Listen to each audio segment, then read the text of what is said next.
satisfaction. Yeah. I'm doing good tonight, ya habibti.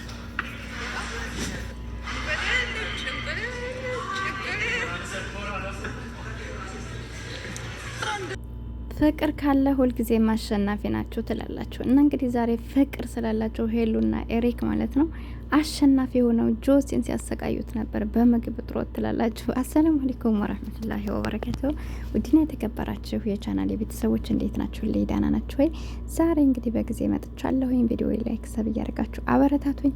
ከጎን ሆናችሁ ለምታበረታቱኝ ውድ ሀገሬ ልጆች ከልብ አመሰግናለሁ። ሁላችሁም በያላችሁበት አላህ ይጠብቃችሁ፣ ወጥቶ ከመቅረት አላህ ይጠብቃችሁ። እውነት ለመናገር እኛ በስደት ዓለም ላይ ብዙዎቻችን ስደት ዓለም ላይ ነው የምንኖረው። እንዲሁም ደግሞ ለ2 አመት ብለን ወጥተን እድሜ ልካችንን ስደት ላይ የምናሳልፍ በጣም ብዙዎቻችንን አነሰ ተብሎ ከ4 አመት በታች ያለ ሰው አይኖርም። እና ይሄን ቢሆን ብቻ ግን በጤና ስላለን አልሐምዱሊላህ ነው የሚባለው። ግን አንዳንድ ጊዜ ቆመ ብለን ስናስበው ሀገራቸው ላይ ሆኖ እንግዲህ እንደምትመለከቷቸው እና ሄሉ ራሱ በጣም ደስተኛ ህይወት ነው የሚኖሩት። ያኔ ደስተኛ ስላችሁ መከፋት የለም ማለት አይደለም። ነገር ግን እኛ እዚህ እነሱን ያሉበትን ቦታ ሆነ ሄሉ የሚዝናኑበትን ቦታ እኛ ሀገራችን ላይ እንዳለ ራሱ ማናቃለን በብዛት ማለት ነውና ሄደንበትም ማናቅም። ሀገር ስንወጣ እንደዚህ አይነት መዝናኛ ራሱ የምናየው የት ነው? አረብ ሀገራት ላይ ነው። ገብቷችኋል አይደለ?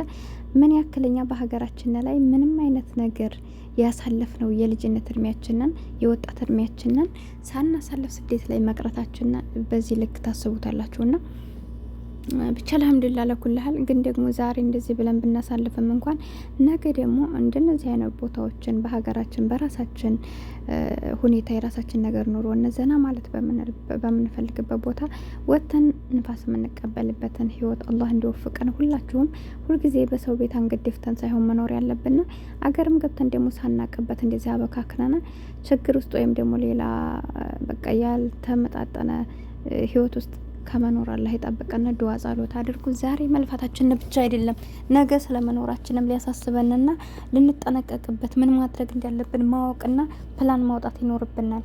ብዙዎቻችን እዚህ ሀገር ላይ እንሰራለን እንጂ ነገ ላይ ግን ምን አይነት ህይወት እንደምንኖር አናቅም። ለምን እየመጣን እንደሆነ እንኳን እዚህ ሀገር ማናቃለን። ወላሂ እኔ ብዙ ሰዎች ነው ያለው ለ8 አመት ለ10 አመት 13 አመት ተቀምጠው እዚህ ሀገር ላይ አንድ ብር የላቸውም። ሀገር መግቢያ የትኬት መቁረጫ አጥተው እንዲሁም ደግሞ አፋቸውን አሟልተው 500 ሺህ ብር ስጡና 500 ሺህ ብር ከሰጣችሁና ሀገር እንገባል። ሰርተሽ አላስቀምጥሽውን 500 ሺህ ብር ማን ነው ከእርዳታ ተጠራቅሞ ነው 500 ሺህ ብር ለእናንተ የሚሰጠው? እና ቆም ብለን ልናስብ ይገባል። እድሜያችንን እዚህ ሀገር ላይ ስንመጣ ስንጨርስ ስንደክም ስንታመም ነገ ጧትን ብንታመም እንታከምበት ብንገባ ሀገር ቤተሰብ ላለመውደቅ የምንተኛበትን ቤታችንን ብንገባ ሀገር የምንሰራበትን ገንዘብ ካላህ በታይ የወጣ ነው ሰርተን ለመቀየር ስለሆነ ልንጠነቀቅ ይገባል። ገብቷችኋል? ዝም ብላችሁ በዛም ገንዘባችሁን አታጥፉ። ጠንካራ ሁኑ። ወላሂ ነው የምላችሁ። እንደዚህ ደክሟችሁ ነገ ጧት ብትታመሙ የሚያሳክማችሁ እናንተ ለፍታችሁ እንደገና ለእናንተ መታከሚያ ከሰው እጅ መጠየቅ በራሱ በጣም ነው የሚያመው። ገባችሁ አይደለ? የሰው ፊት መቼም እንኳን ብዙ ነገርና አንድ ብር ቢሆን ራሱ የሰው ፊት ይከብዳል። ልመና ነውና ጠንካራ እንሁን ለማለት እወዳለሁኝ። እንደዚህ አይነት ደስታ ያላቸው ህይወት እንኳን ባንኖር እዚህ ሀገር ላይ ስደት ላይ ስንኖር ነገ ግን ገብተን ማናለቅስበትን ለመኖር ፕላናችሁን አውጥታችሁ በህይወታችሁ ለመኖር ነገ ላለማልቀስ ስሩ። መስራት ብቻ ትርጉም የለውም። ብር ሴቭ ማድረግ ልመዱ። እኔ ብዙዎችን በሚዲያ ላይ ስለማይ ነውና እንግዲህ እነ ሄሉ አይታችኋቸዋል። በጣም ነው ደስ የሚሉት ሀገራቸው ላይ እነሱ አሁን ከዛው በዛው ተነስተው ነው እንደዚህ እየሰሩ ያሉት። ጠንካራ ስለሆኑ ነው። እንደዚህ አይነት ስራ ለመስራት ደግሞ ጠንካራ ሰው ይፈልጋል። ገባችሁ? እኛ እዚህ ሀገር ያለን ሰዎች ሀገር ብንገባ ምናልባት የእነሱን አይነት ስራ ራሱ ለመስራት ዲፍረቱ ላይኖረን ይችላል። ሚዲያ መውጣት የማይፈልግ ሊኖር ይችላል። ከሰው ጋር የማይግባባ ሊኖር ይችላል። እንደዚህ አይነት አመለካከት ላይኖረው ይችላል። ስለዚህ ምንድነው ያላችሁ? ተመልሳችሁ ስደት ተመልሳችሁ ራሳችሁን በቃ የማይሆን ቦታ ውስጥ ነው የምጥሉትና ስለዚህ የትም ቦታ ብትሆኑ ጠንካራ ለመሆን ሞክሩ። እናና ሄሉን ሳላደንቃቸው አላልፍም። ሀገራቸው ላይ እንግዲህ እንደዚህ አይነት ስራ ተሰማርተው እየሰሩ ጥንካሬን ብርታትን ሰዎች ስራ እንዲፈጥሩ እያሳዩ ነው። እንግዲህ እንደነሱ አይነት ብዙ ሰው አሁን ከስደት የሚሄድ አንዳንድ ሰዎችን ብትወስዱ ለምሳሌ ግምጃይን ብትወስዱ ሶፊን ብትወስዱ ቶፊክን ብትወስዱ አሉ አንዳንድ ሰዎች ያን እንደዚህ ከዚህ ገብተው በዩቲዩበር ደረጃም ተሰማርተው የሚሰሩ አሉ። እንዲሁም ደግሞ በየአረብ ሀገራቱ ላይ እነ ሀዩ እነ ሳሪ እነ ሀዊ ዲዛይን እነ ውሽዬ በጣም ብዙ በቃ እነ ከሌም አላቸው ሰዎች እንደምታዩቸው ነው። በቃ ከመዳም ቤት ወጥተው የራሳቸውን ህይወት በአረብ ሀገር ላይ እየኖሩ ነው። እኛስ እስከምን ድረስ ነው ብላችሁ አስባችሁ ታውቃላችሁ? ማሰብ ብቻ ሳይሆን ደግሞ ቦታው ላይ ለመገኘት ሁላችንም መጣር አለብን። እነሱ ልክ እንደኛው አንገታቸውን ደፍተው ነው ሲሰሩ የነበረው።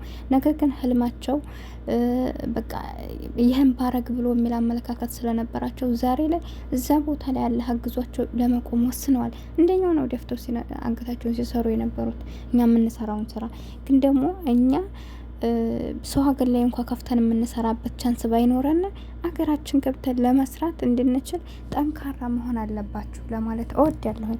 እኔ ሁሌም በእነ ሄሉ ልምጣ እንጂ ብዙ ጊዜ መክራችኋለሁ። አንቺ የስነሽ ልትሉኝ ትችላላችሁ። አንዳንድ ጊዜ እኔ እንኳ ማድረግ ባልችል እናንተ ይጠቅማችኋል። እኔም እንደዚህ አይነት አመለካከት ካላቸው ሰው ነኝ።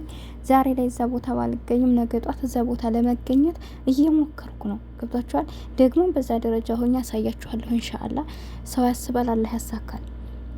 ስለዚህ እናንተ ምን የብዙ እህቶችን ስለማውቅ ነው ኮመንት ላይ ስገባ አሁን እኔ እኮ 8 አመቴ እኔ እኮ 9 አመቴ እኔ 5 አመቴ ምንም ነገር የለኝም ምን ማድረግ አለብኝ? ወላሂ ብዙ ልጆች ይጠይቁናል። እና እኔ አሁን ላይ እየገባሁ አይደለም እንጂ በጣም ብዙ እህቶች አሉ እንደዚህ በቃ ቤተሰብ እንዲሁም ደግሞ እናት አባት የሌላቸው አንዳንድ ነገሮች ወይ ደግሞ እናታቸው ደካማ የሆነባቸው ወንድሞቻቸው የሚያጠፉባቸው ልጆች እንዴት እናርግ ብራችንን ብለው የሚጠይቁ ልጆች አሉ። እንዲሁም ደግሞ በቃ እየሰሩ ዝም ብለው እየሰጡ የት እንዳለ እንኳን ብራቸው ስንት ብር እንዳላቸው የማያውቁ ልጆች ይኖራሉ። እና ይሄ መሆን የለበትም። እዚህ ጋር እንደምትመለከቱት ቀላል ስራ አይደለም እየሰራን ያለ ነው። ከቤተሰብ ከወገኖቻችን ከሚናፍቁን ቤተሰብ ርቀን አንገታችንን ደፍተን ብርዱን ፀሐዩን ሳንል ድካሙን እንቅልፉን የሰው ፊት መገረፉን ስንት ነገር እያሳለፍን ነው የምንኖረው። እና እንደነዚህ አይነት ሰዎች ደግሞ ልንጠነቀቅ ይገባል። ነገ ደስተኛ ሆናችሁ ለመኖር እንዲሁም ደግሞ ዱአ አድርጎ የተሻለ ነገር እንዲሰጣችሁ ሁሌም ለሰው ላይ መልካም ነገር አስቡ። የምታውቁትን ነገር ለሰው አጋሩ። ይጠቅማል ካላችሁ ደግሞ እንደዚህ አይነት ምክሮችን ለሰው ሸር አድርጉ። እናንተም ተማሩ። ለምን እኔ እንደናንተው ስደተኛ ነኝ፣ ግን ደግሞ ይመረኛል። የምር ነው የምላችሁና ይህን ነገር እያሰባችሁ ጥንቃቄ አድርጉላችኋለሁ ውድ ተመልካቾች። እና ሄሉና ኤሪክ እንግዲህ እንደተመለከታችሁት ሄሉ ብሎ ለመጥራት ራሱ ይሳሳላታል። ማሬ ፍቅሬ፣ እንዲሁም የአሙር የሀቢብቲ ነው የሚላት በቃ። እና ለሁላችሁ መልካም አፍቃሪ ይስጣችሁ። እናንተ ጠንካራ ከሆናችሁ ጠንካራ ሰው ታገኛላችሁ። ማኑኝ ይሄ የታወቀ ነው። ጠንካራ ሆኖ ጠንካራ ከሆናችሁ ሰው እንኳን ባታገኙ ራሳችሁን ታወጣላችሁ። ጠንካራ ከሆናችሁ ደግሞ ማኑኝ ጠንካራ ሰውን ሁሉም ሰው ይፈልገዋል። እስኪ እናንተ ስታጡና ስታገኙ ጠንካራ ስትሆኑና ስትወድቁ እስኪ ልዩነቱን እናንተው ተመልከቱት። ስታገኙ ሁሉም ሰው ያጨበጭባል። ሲኖራችሁ ሁሉም ሰው ከጎናችሁ ይሆናል። እንዴት አደራችሁ ብሎ ለመጠየቅ እንኳን ራሱ ያለውና የሌለው በአንድ ሰላምታ አይጠየቅም። ገብታችኋል አይደለ? ዝም ብሎም ሊያልፏችሁ ይችላሉ። እና ሁልጊዜም ጠንካራ ሆኑ፣ ብልህ ሆኑ፣ ንብረታችሁን አስቀምጡ። ነገ የማታለቅሱበትን ህይወት ለመኖር አላህ ጤና ሰጥቷችሁ እየሰራችሁ ነው። ብራችሁን ሴፍ አድርጎ በሙሉ እያጠፋችሁ ሁሌ እድሜ ልካችንን አንኑር እላችኋለሁኝ። ስህተት ካለብኝ ኮመንት ላይ አስቀምጡልኝ። አብሬያችሁ የነበርኩት ሂቡ ነኝ። በቀጣይ ቪዲዮ እስከምንገናኝ በያላችሁበት ሰላማችሁ ብዝት ይበልልኝ። እወዳችኋለሁ፣ አከብራችኋለሁ። ወጥቶ ከመቅረት አላህ ይጠብቃችሁ። ውድ ተመልካቾች ይህን ቪዲዮ የምትሰሙ ሁላችሁም ላይክ አድርጉልኝ። ላይክ ስታደርሱ ለሌሎች ተደራሽ ይሆናል ማለት ነው። ሰላም አለይኩም ወራህመቱላሂ